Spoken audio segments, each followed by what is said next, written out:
My name is Olivia Carter. I'm 30 years old. You're not worth the trouble anymore. My father said it in the hallway like a verdict already signed. Behind him, my older brother was measuring my bedroom window for new curtains.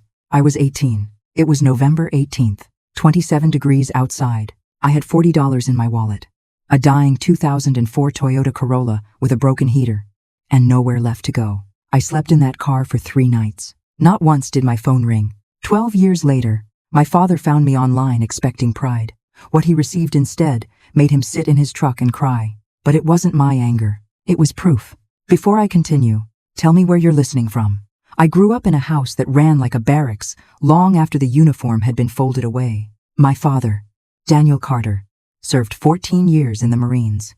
And even after discharge, nothing about him softened. Lights out at 10, shoes aligned against the wall, weekly chore rotations printed and taped to the refrigerator like deployment orders. Yes, sir wasn't politeness.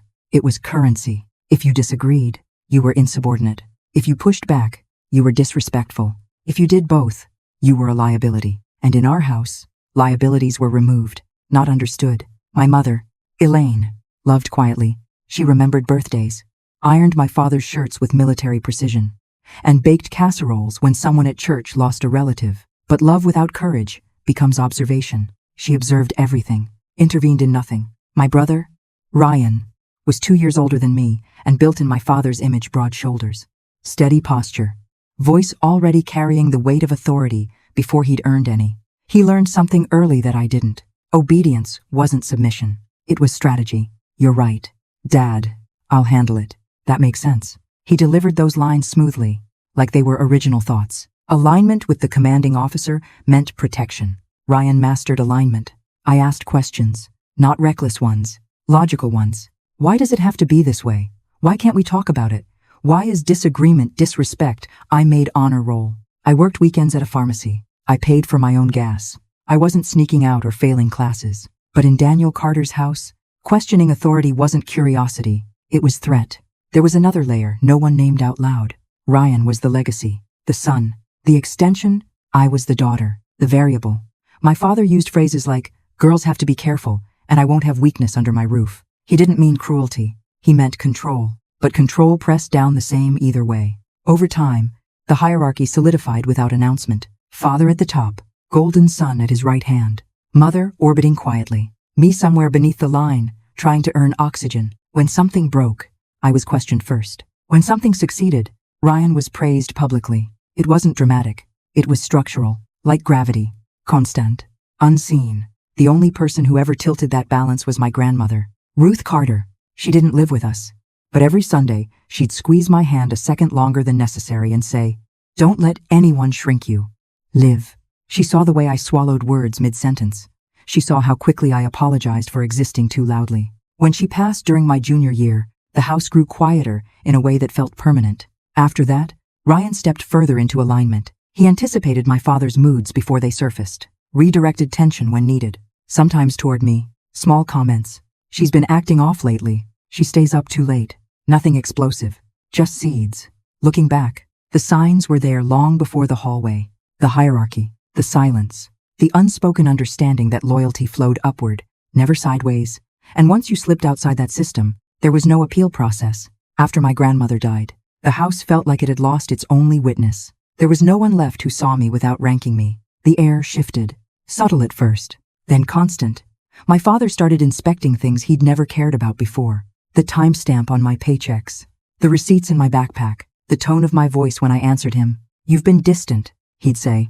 Already convinced. Distant meant disobedient. Disobedient meant dangerous. Ryan adjusted effortlessly. If Dad asked where he'd been, he answered before the question finished forming. If tension rose, he redirected it. Liv's been stressed. She's overwhelmed. He said it like concern. It landed like evidence. Financial pressure crept in next. My father controlled the savings account my mother had been adding to since I was 12. Birthday money, babysitting cash, graduation envelopes from relatives. It's for your future, he used to say. But the access was his. Always his. When I mentioned applying to colleges out of state, he didn't argue.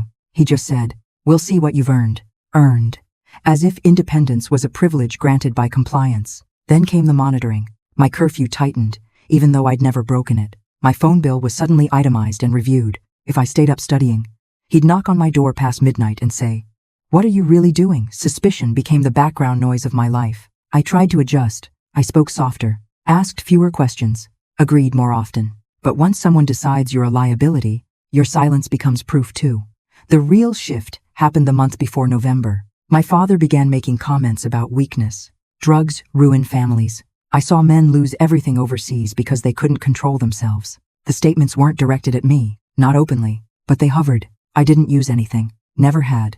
I barely drank coffee. Still, the theme repeated enough that I felt it settle into the walls. One evening at dinner, Ryan said casually, "Smelled something weird upstairs earlier." He didn't look at me when he said it. My fork paused midair. My father's jaw tightened slightly. My mother stared at her plate. No one elaborated. The moment passed, but it didn't. It lodged somewhere permanent. I remember lying in bed that night staring at the ceiling, trying to understand what I'd done. I ran through every possibility like a checklist. Missed chore, late shift, tone of voice, nothing fit. That's when the first crack appeared. The realization that this wasn't about behavior, it was about positioning.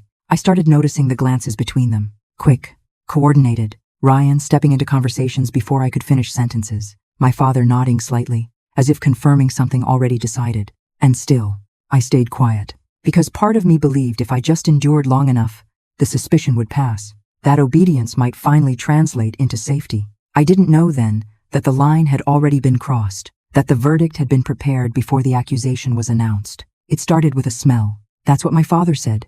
He stood at the base of the stairs that night, jaw tight, eyes already narrowed like the decision had been made before the investigation began.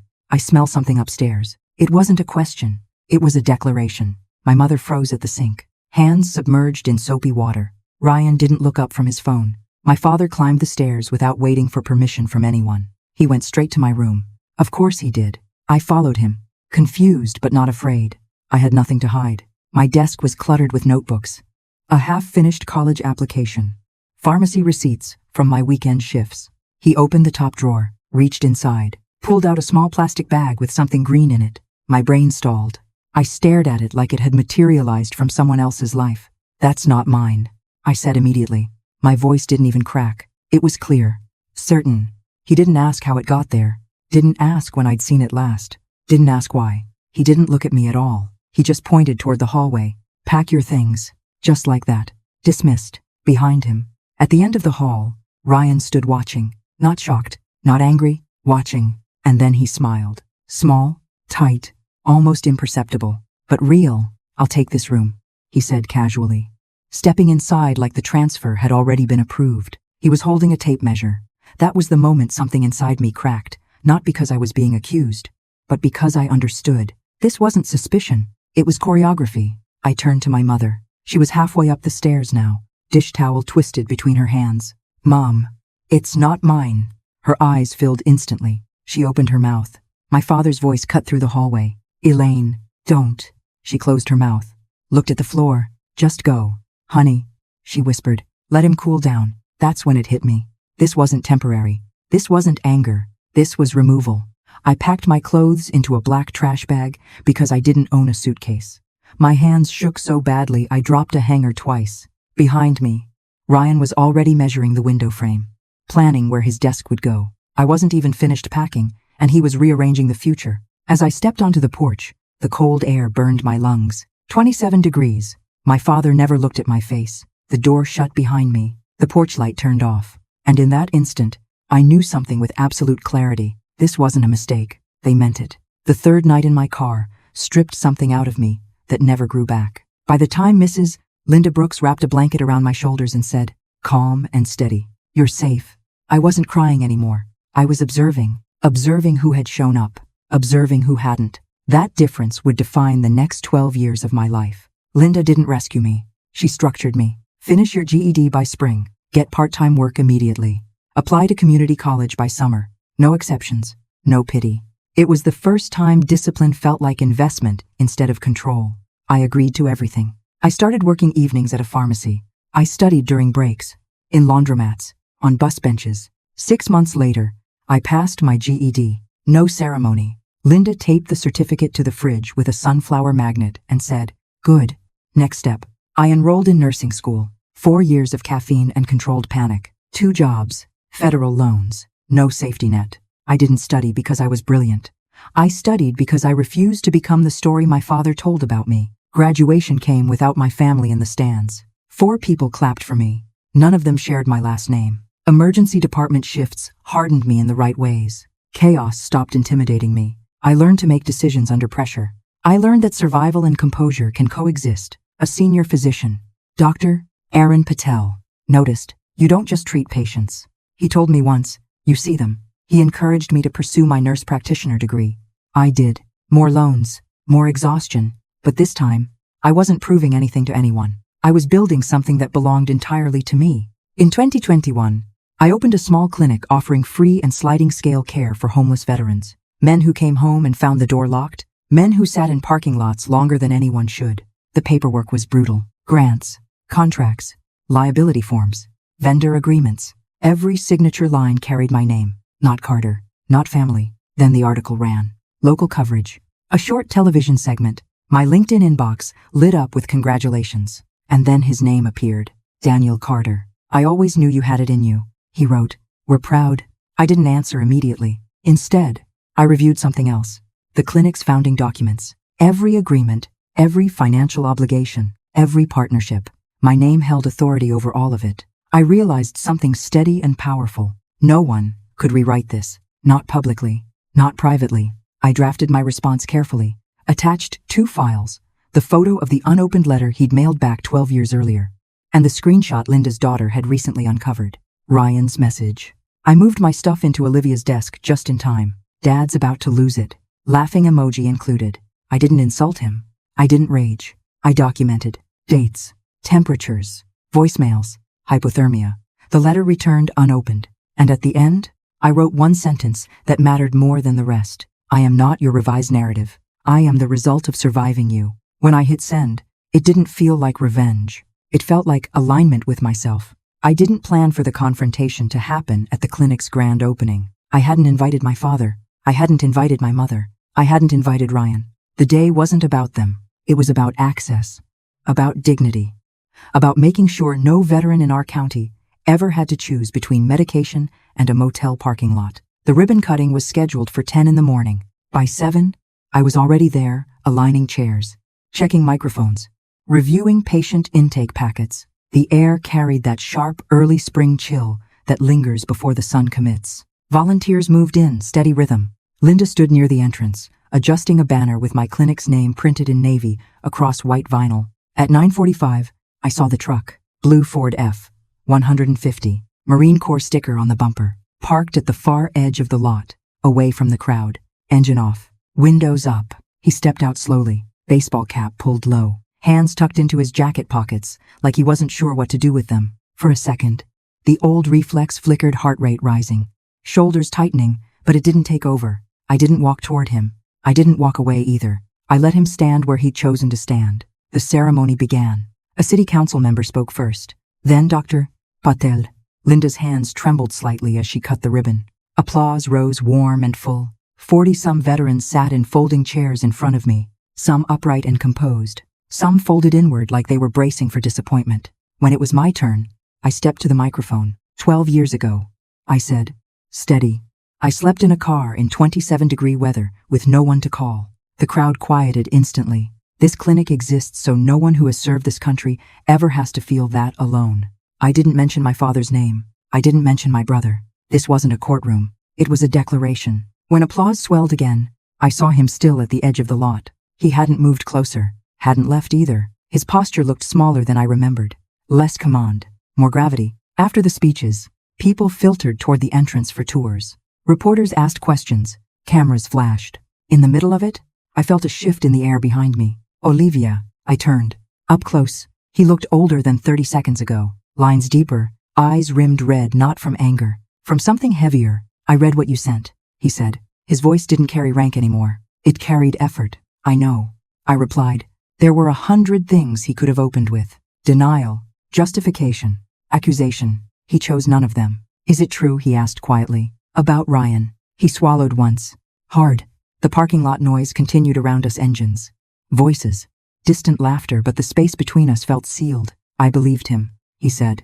I know. That was the fracture point. Not yelling, not spectacle, just the acknowledgement of a decision made 12 years too quickly. I failed you, he said, the words sounding foreign in his mouth. I didn't rush to fill the silence with comfort. This wasn't about relieving him. You made a choice, I said evenly, and you repeated it every day for 12 years. He nodded slightly. No argument, no defense. Behind him, I noticed another figure approaching hesitantly, my mother. She looked smaller than both of us, hands clasped in front of her like she was waiting to be dismissed. I'm sorry, she said before I could speak. Her voice shook. I should have followed you outside that night. The simplicity of it landed harder than anything else. Not dramatic, not polished, just late. I needed a mother, I said, not a witness. Her eyes closed briefly, absorbing it. She didn't deflect. My father shifted his weight. I told Ryan not to come today, he said. He didn't want to. Of course he didn't. I looked past them toward the clinic doors, where veterans were stepping inside, some cautious, some curious. That was the ground I stood on now, not the hallway, not the porch. If you're here for reconciliation, I said calmly, it doesn't happen in a parking lot. It happens over time, with accountability, not nostalgia. He nodded again. I don't expect forgiveness. Good, I replied, because that's not what this is. A long pause stretched between us, not hostile, not warm.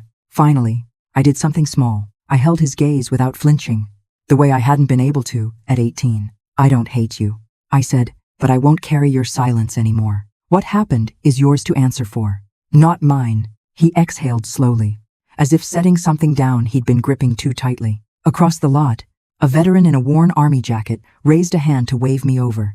Intake paperwork. First patient of the day. I stepped back. I have work to do. It wasn't dismissal. It was boundary. He gave a single nod, the same one I'd given him earlier. Not approval. Recognition. Then he turned, walked back to the truck, and drove away without revving the engine, without slamming the door, without reclaiming authority. My mother lingered a second longer. May I come by sometime? She asked softly. Call first, I said. She accepted that, then followed him. I turned back toward the clinic entrance.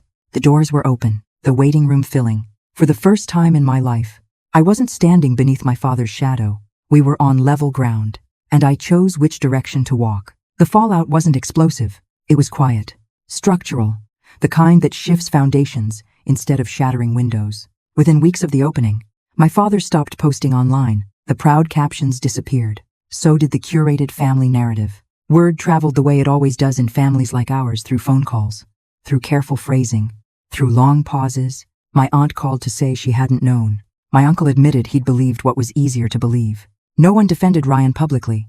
No one attacked him either. They simply stepped back. And in our family, silence used to protect him. Now it isolated him. Ryan never reached out. No denial, no apology, no clarification, just absence. For the first time in his life, alignment didn't shield him. Without my father's unquestioned confidence, he had to stand on his own explanations.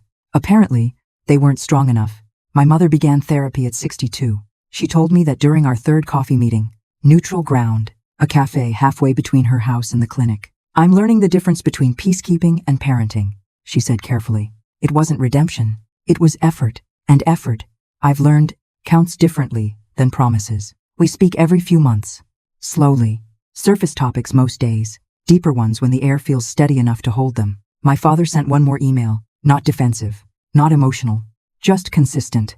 Updates about accountability steps he was taking. Counseling. Conversations with extended family. Correcting the old narrative. I didn't respond with warmth. I responded with clarity. Boundaries aren't punishments. They're instructions. If you want access to me, this is the cost. The clinic grew. 200 veterans a month now walk through those doors. Some stay for 15 minutes.